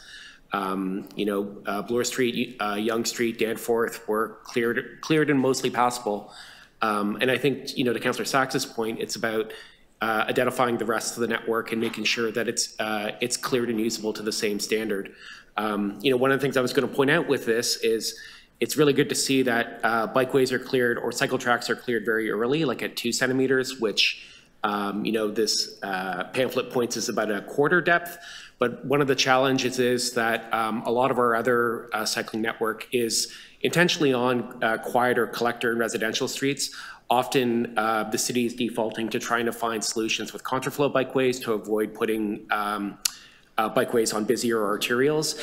Shaw Street's a great example of that. The recent Bartlett Havelock contraflows are a great example of that. But unfortunately, because those streets are categorized as residential and collectors for cars, they're much further down in priority for people on bikes. So while we definitely support Councillor Sachs's motion to redefine what safe and passable is for people on bikes, i.e. that should be bare pavement, we also want the city to look at identifying those routes that do have painted bikeways that are some of our busiest routes and moving them up in the priority scale regardless of where they score based on their street categorization, so that, you know, a street like Shaw, which is a collector and be further down in snow clearing based on vehicle traffic, really is one of our busiest cycling arterials. You know, there was a recent Toronto Star story saying that there are actually more people on bikes than cars on that stretch. And so for it to be usable year round, it needs to be cleared at a higher priority so that people can get to the Bloor Street bikeways that are cleared to bare pavement. The other piece I do want to commend or thank Hamish for sort of bringing up leaf clearing as well. I think this really is about, making sure these bikeways are usable year round. And of course, the ongoing issue with construction, as well as making sure the city's proactive in finding solutions to make sure that our bikeways are protected and usable year round and not subject to construction hoarding or unnecessary detours. But otherwise, thank you, and I hope council supports this motion. Thank you. Questions, Deputant? Go ahead. Yes, thank you for coming, Michael. Your organization pays close attention to cycling right across the city. The on-road cycle paths last winter, were they cleared to a level that was safe and passable? Thinking of examples, that I saw at Net Street, even Hoskins Harbor, for example, definitely wouldn't have been cleared that way. I think really only folks who had no other choice but to ride were the people riding last winter. Definitely stretches were very impassable. I myself had a fall.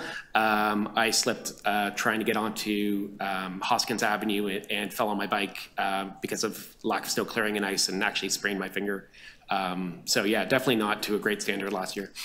Is a bike lane safe and passable if there's ice on it? Definitely not. People here have mentioned snow tires, and studs. Like realistically, if we want people to be able to bike year round, it shouldn't require special equipment. It shouldn't require people to have to invest in studded tires and those pieces. We don't ask our drivers in Toronto to have studded tires. So I think maintaining that same standard for people on bikes makes sense. Right, and even with studded tires, is it safe and passable if there's ice on the bike lane? It's not something I would recommend for folks. Definitely not, no. Okay. Now, if the city were to, as you say, or reorder their priorities to make bike lanes safe for bikes, how would that affect the number of trips made by bikes in the winter? I think it definitely gives people more transportation options for sure. And so, I don't have a firm number of how many it would increase, but it would definitely enable more of them. I definitely know, there are people who maybe look outside and sort of think about, hey, am I going to choose to ride today? And then see that, their road hasn't been cleared, or know that the local bikeway that connects them to a busier arterial bikeway isn't plowed either. So they're choosing other ways, and often people are choosing to drive instead. Right. Now, in addition to the issue of layers of ice on the bike lanes, did you observe last year that bike lanes were actually blocked by piles of snow and ice? Often at intersections with the snow clearing, sometimes ice presumed that as plows were going through that would end up creating a backlog of snow at the intersection itself that would sometimes make the bikeway difficult to access. Right. Now, in addition, Hamish's point about the leaves, what was your experience last fall about the combination of leaves and snow and ice? I definitely what Hamish was saying. I think a lot of the, especially some of the downtown contraflows, which again are proving to be really important pieces of our cycling network. Often the contraflow lane itself wasn't maintained, or there would have been leaves or debris, in that it didn't seem like there was a consistent standard for clearing those. Right. Certainly one thing that I noticed last year was that the city would clear leaves in late November, but then more leaves would fall. Sure. Did you observe the same? Definitely, yeah. Would see that even if things were clear, again, as our seasons are changing, as sometimes our fall is extending a little further into the year, that often there wouldn't be that second round of maintenance. Okay, thank you very much. Thank you, Councillor. Thank you. Additional questions of Deputant? Okay, questions of staff?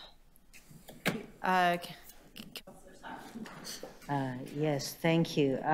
So the question for transportation, you agree that bike lane safety is an important factor for many riders, and especially women and seniors, right?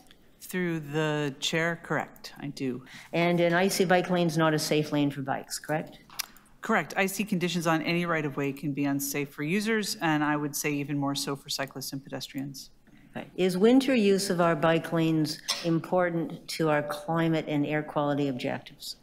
I believe it is. I think in addition to working diligently towards our goal of 75% of all trips taken by walking, cycling, and transit by 2030, we really need to expect more and more people to rely on cycling as year-round transportation. I think it's also a cost factor for many people, and we also know that and increasingly it is important factor for people who are couriers and delivery people traveling through the streets in the winter. Mentioned cost. Cycling is a cheaper method of transportation than almost any of the alternatives, correct?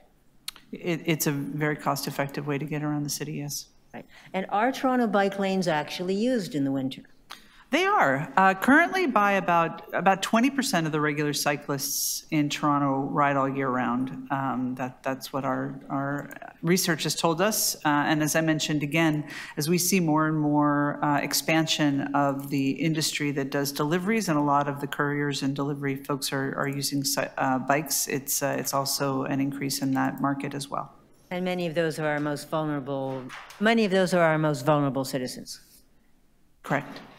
Now, would it increase winter use of the bike lanes if they were safe and passable instead of being blocked with snow and ice?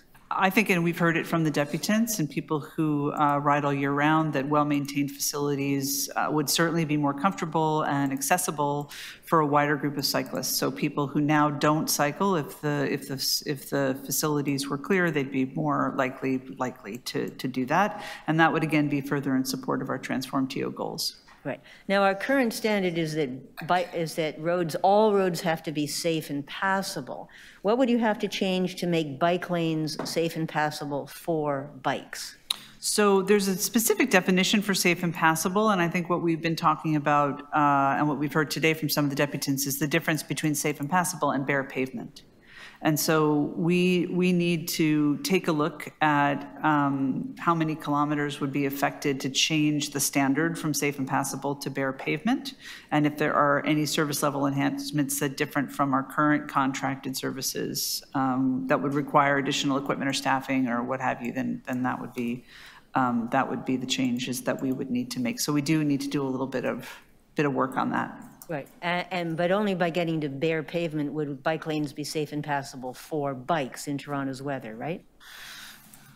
I mean, I think certainly they'd be the safest for cyclists of all levels if they were bare pavement. I just think it's important to note that maintaining, not just creating bare pavement, but maintaining bare pavement on separated facilities over a longer period of time is very challenging for a lot of the reasons that we see. The snow moves around, people shovel off the sidewalks, push it into the bike lanes, et cetera. So it is a constant issue and one that we always have to be on top of. So it could be bare pavement to start, and then we have to look at the cost of going back and maintaining that. It's the difference between achieving and maintaining. Right, understood.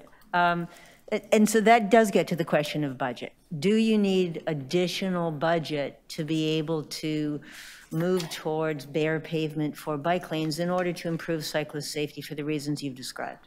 I mean, very likely if we come back to that assessment and find that there's more equipment necessary, but I think we can look at what we can do within our existing budget. I mean, Michael talked about Shaw Street. I think last year, Councillor, we worked with you on a couple of local roads that were on steep locations. We did with Councillor Perks as well, where we bumped up the service requirement because it is very heavily used by cyclists, even though it's a local road. So we can do what we can within the existing budget, and if after we do further analysis and we determine there are more resources required, we would come back through the budget process and ask for that. All right, but in the meantime, you can do what you can with what you've got. All right. Yes? Yes. Yeah. Okay, so one other question. It's quick. You have 6 seconds. Question that's been asked is there are some places such as Spadina where there's been a line painted on the road for Vision Zero purposes that people don't know whether it's a bike lane or not. What are you going to do to clarify the confusion about this? So standards for bike lane designs include specific signage and pavement markings, such as a bike symbol or a diamond. So that is the only location where it is a dedicated cycle facility. Okay, so that's all you mean by bike lanes. Thank you. Okay, additional questions? Okay, speakers, questions? Councillor Morley. Thank you, Madam Chair. Hopefully you guys can hear me okay. better than before, hopefully. I just wanted to dig in a little bit further with the piece related to like implementation and the realities of the existing contracts, whether there is room for improvement in the existing contracts or there would be other implications or sort of renegotiations in order to achieve the proposed level of safe and passable here. I was just wondering, perhaps Barbara, if you could speak a little bit more about whether it'd be possible within this existing contract, would we be looking into next year, sort of the practicalities of implementation here. Yeah, through the chair. Thanks, Councillor. So certainly we, in terms of our winter contracts, the amount that we pay is only what the contractors deliver, correct? So in years when there's fewer storm events, we certainly have the ability, and we do, you know, we either have savings or we have the team out to do additional work. So that's why I say we can look at it within our existing year's budget to see that we can accommodate some additional clearing or more regular clearing, or look to what it would take to modify some of those service levels on specific locations. So it's good to have specific locations identified. And then I think the change would be if the contractors required additional equipment or staff to do those modifications or to do that level of maintenance routinely through the contract beyond what they have today. So they have a few pieces of equipment perhaps today that is specific for dedicated or separated cycle facilities. If they needed to double that amount of equipment, then that would be an impact to cost, and that we would have to come back and bring that through council. Very helpful. Thank you so much. Okay, additional speakers, sorry, questions? Speakers to the item? Okay, call the vote. All those in favor? All those opposed? That item carries. Our next item is 10.4. We have one speaker, Ellen Swartzel. Do we have Ellen in the room or online? Yeah, she's on. Hi, Ellen, you have 5 minutes. Can you hear me? We can hear you, thank you. Excellent, good morning, and thanks for the chance to speak. My name is Ellen Schwartzel, and I'm speaking on behalf of the Toronto Field Naturalists. TFN now has a century of experience in speaking up for Toronto's urban nature, and species at risk are a key part of our local nature fabric, so we have to speak up for them too. TFN supports the recommendation of Councillor Diane Sachs that the City of Toronto require at least 2 high-quality replacement habitats for each existing habitat destroyed whenever city property is used to create replacement habitat. But there's a much bigger issue here. This 2-for-1 rule on habitat replacement that we're discussing today should be part of a much more comprehensive city action plan for species of concern. The city actually committed to such an action plan 5 years ago as action number 2 of the 2019 biodiversity strategy. Since then, for species at risk, the public hasn't been able to see any signs of work underway at the city level. There's been no work plan for species at risk or priorities set or consultations on overall next steps for the biodiversity strategy. There's not even been a list published of all the species at risk that live in our city. We don't know whether the species at risk parts of the biodiversity strategy have been funded or even launched. At a minimum, it's now time for City Council to request an update on progress on species at risk and numerous other commitments under the 2019 biodiversity strategy. So we encourage this committee to get the ball rolling and ask for a progress update. The need for action is real. Many species at risk continue to hang on within City of Toronto limits, especially along the lake shorelines and in our ravines and parklands. Some birds at risk even nest and raise young here in Toronto, including chimney swifts, common nighthawks, and piping plovers. Similarly, several at-risk reptiles can still be found in Toronto, including the threatened Blandings turtle. Snapping turtles, northern map turtles, and milk snakes can also still be seen in Toronto with careful looking and some good luck. They are all deemed special concern species. Several native bees that are threatened have also been found in Toronto, so it's the smaller creatures as well. Toronto species at risk are a challenge for us all. On the one hand, we should see our vulnerable species as a point of civic pride, since our city still can provide patches of good quality wildlife habitat. We do have good news stories that deserve to be told. Piping plovers are raising chicks on Hanlon's Point. Trumpeter swans are paddling around off Ashbridges Bay and Scarborough Bluffs. Those successes are thanks in part to a few determined city and TRCA staff working underfunded and very much behind the scenes, along with very dedicated volunteers. On the other hand, our resident species at risk also remind us of our long-term obligations as land stewards. We have an obligation to better care for our native species on behalf of future generations, even as our city continues to grow.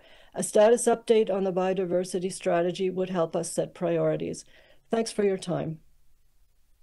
Thank you. Are there any questions to the deputant? Okay, seeing none. Questions of staff? Councillor Sachs. Yes, thank you. First of all, just a question concerning the point raised by Ellen Schwartzel. What is the city's plan for protecting endangered species?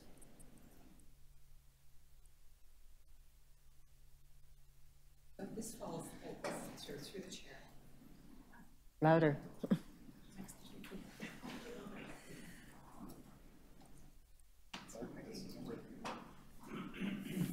None of them are working? Maybe hold my time while they play with the microphone. That one is on. Great.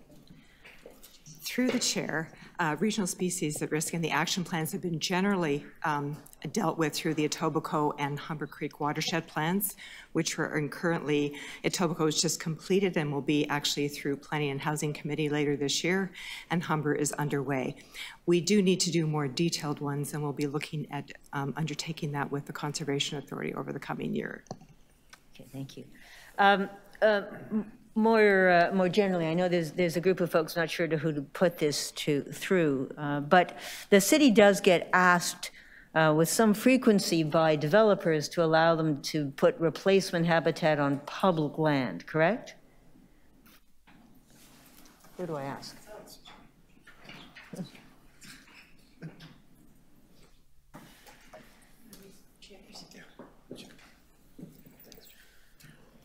Through the chair, they can place habitat on city-owned property. With our permission. With our permission. Right. And so the city has the right to require a higher standard of replacement if we're giving free use of public land. If it's our land, then yes, we have the right to ask whatever we would like. Right. And what we're finding is that developers are damaging existing habitat, such as at 906 Yonge Street, and the Ministry of the Environment provincially is not requiring a high standard of habitat replacement. They're not, for example, they're not requiring a better ratio than 1-to-1, right? Correct. And so the city does have an opportunity, a meaningful opportunity to provide net gain for endangered species that are adversely affected by developments we approve. Through the chair, that is correct. And if we want to do that, we need a policy accordingly. That is correct as well. All right, so we've negotiated the terms of an amendment to my motion that you're going to do a report and come back to us to recommend what that policy should be. Is that right? Through the chair, that is correct. And do we need that policy? Through the chair, in my opinion, yes. Okay. And is it reasonable for you to come back to this committee by the third quarter of this year with a good policy on this basis? Through the chair, yes. There's actually dedicated staff resources through our colleagues in city planning dedicated to undertake this research and develop recommendations for this committee by the third quarter of 2024. So yes, it is appropriate and it is achievable. Okay, so it's appropriate, it's achievable, and it's needed, yes? We believe it is needed, yes. Right. And in addition to your own work, we've got resources to draw on from the Toronto Region Conservation Authority, which has a very extensive habitat replacement policy, correct? Through the chair, that is correct. Okay, thank you very much. Thank you. All questions of staff? Okay, speakers to this item. Councillor Sachs? Yes, I have an amendment to my motion as suggested by staff. It's been advance circulated. The gist is that to request a report back, as just described, as staff have just indicated, such a report is useful, it's necessary, it's practical. We've got good precedents to draw on from the Toronto Region Conservation Authority. And we have the opportunity to do it because with this enormous crush of development that's happening in the city, developers are damaging and destroying habitat for endangered species and then turning to the city to use public land for their replacement habitat. And when they do so, we should be insisting that we have a net gain for those species.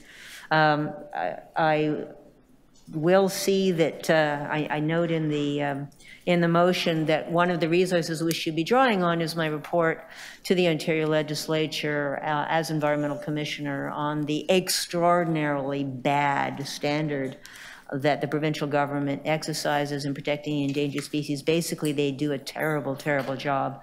And so just as the Deputy and Ellen Schwartzel just told us, there's a lot more that we need to do, that we can do, and this will be a step in that direction. So again, I look for your support. And I will say we already have one developer who's agreed to build 2 new high-quality habitats for chimney swifts rather than the one the ministry was going to require, because the city is standing up for the chimney swifts of Toronto. Okay, thank you. Additional speakers? Okay, all those in favor? All those opposed? Well, I thought it was just a replacement, so do we have to vote on both? On the amendment, which is the new item, because it was walk-on?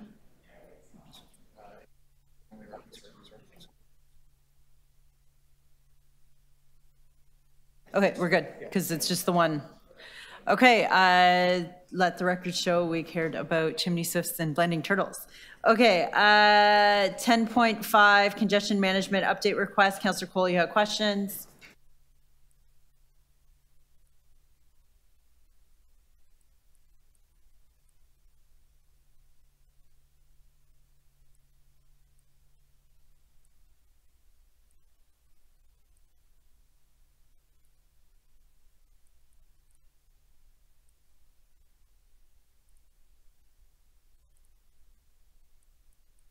Sorry, can you put your mic on, Deputy Mayor, so we can hear you? Thank you. There was another death by truck at Winona and St. Clair about a month ago, but in this case, it was a private sector dump truck, a private sector garbage truck that made a right-hand turn and killed, unfortunately, a person. Is there any authority that we might have to require these trucks to have sensors on the trucks so because as you know, just like dump trucks, they can't see pedestrian or cyclist at ground level. So do we have any authority to require these trucks to have extra safety sensor equipment on their vehicles? Through the chair to Councillor Cole, the city does not have the authority to require that. I believe it's at the federal government level that requirement is made, and we've had some conversations with our colleagues in MTO for certain about what could be done. We've had that conversation about side guards as well on trucks. We also have through our construction hub program, we have very good participation from Concrete Ontario. So this was not the driver of the truck where the crash was not a cement truck driver, but we definitely are trying to work with that industry to get education out, because a lot of their drivers are contracted drivers. So they're independent contractors, and so trying to get information out through the associations has been helpful. We're also interested in getting in touch with some of the training programs to see if we could try to train drivers who are working in urban environments. But in terms of the actual requirements for the vehicles themselves, that's not the city's jurisdiction. Okay, thank you. Okay, additional questions? Speakers to this item? Just briefly. Councillor Cole? Deputy Mayor Cole? Yeah, again, we've now had 5 deaths by truck in Midtown. It seems to go totally unnoticed, unfortunately, where innocent people are being run over by these huge trucks. when the trucks do not have the proper safety equipment, it's available either aftermarket or, you know, all regular sedans and SUVs have these sensors. And I think it's really about time the public started demanding that these trucks be equipped with sensors because they cannot see people below them because the trucks are such size. In this case, the most recent one was a privately owned garbage truck making a turn and unfortunately ran over someone because they didn't see them. So anyways, I just wanted to highlight that we've got to continue to ask for the industries, the federal government, because it's Ministry of Transportation, Federal Transportation Authority, whatever it's called, that they need to get the sensors on these trucks before another pedestrian is run over by a truck in the city of Toronto. Okay, thank you. Okay, thank you. Additional speakers? Okay, on the item, all those in favor? All those opposed? That item carries. Brings us to the last item of our agenda, 10.6, delivering improved accessibility, Bike Share Toronto's modernized rate structure update. We have a speaker, Alison Stewart. You have 5 minutes. Hello, members of IC. Alison Stewart from Cycle Toronto. I'll keep it short and sweet. One, would like to begin by thanking the Parking Authority and Bike Share Toronto. I see you, Justin. Thank you for all the great work you and your team are doing to making Bike Share the success that it is. And one of the things that I think is really great is that thanks to the success of Bike Share, it has helped dispel the trope that biking doesn't take place in the winter. So it's always wonderful when I bike by or I'm looking for a bike share bike and it's empty in January. This said, and we have certainly applaud the fact that Bike Share is finally rolling out some low-income passes to some of our most vulnerable citizens. This said, while it's great that there's 100 special passes for those on ODSP, we'd really like to see that anyone who resides in Toronto and is on ODSP has access to that $5 pass on the grounds that no one should have to choose between whether or not to eat or take transit. We'd also like to ensure that Bike Share is really properly promoting these programs so that people know that they have access to them. For example, the TTC Fare Pass holders. It's absolutely marvelous, but if people aren't aware that this program exists, then they won't know to take advantage of it. And lastly, while we are certainly pleased that the annual memberships are now accessible through 3 annual payments to help improve the accessibility and affordability of the program, we would still like to call for having that program be accessible through 12 monthly installments on the grounds that for many, the difference between paying $35 and $8.50 a month is a big barrier, especially to the food couriers who earn minimum wage or less and who are relying on the Bike Share service. Bike Share is an incredibly beneficial public program, and it should not be viewed as a revenue generating stream. It should really be free and accessible for any and all Torontonians who would like to access it. Then again, that could be said for TTC as well, which is another important public program that is tied to fare generation. On that note, in the future, we would like to see that the 10-cent per minute e-bike charge is waived, especially for those who are residents in Scarborough, Etobicoke, and North York, on the grounds that they have farther distances to travel and will be relying on the e-fleet more than those of us who are lucky enough to live and work in downtown Toronto. On that, thank you for your time, and thank you for the ongoing work that you do on Bike Share Toronto. Thank you. Are there any questions of the deputant? Okay, seeing none, any questions of staff on this item? Okay, seeing none, speakers to this item? Is that Madam Chair, I did just have Yep, go ahead. one quick question. Go ahead, Deputy Mayor. If I may. Thank you. Through you to staff, and just to pick up on the point from Allison, and thank you, Allison, again for your work and advocacy as well. What are the plans to promote some of the improvements that we're seeing and receiving here today around the improvements for accessibility, specifically getting the word out about the options to pay in installments and to potentially opt into the low-income fare pass and things of that nature? Yeah, thank you for the question, Councillor. So the reduced fare program started on December 4th, and since that time, we've actually seen a little bit of an uptake on the various programs. We are doing a few things that we're going to connect with on these programs. So we're working with TCHC. We held our first open house on December 4th, and we will continue to hold those throughout the winter and as we ramp up into the spring. Our other partnership with the YMCA, they're incredibly, as you know, incredibly connected to their members and their residents and whatnot, and so we're working with them as well to help get that word out.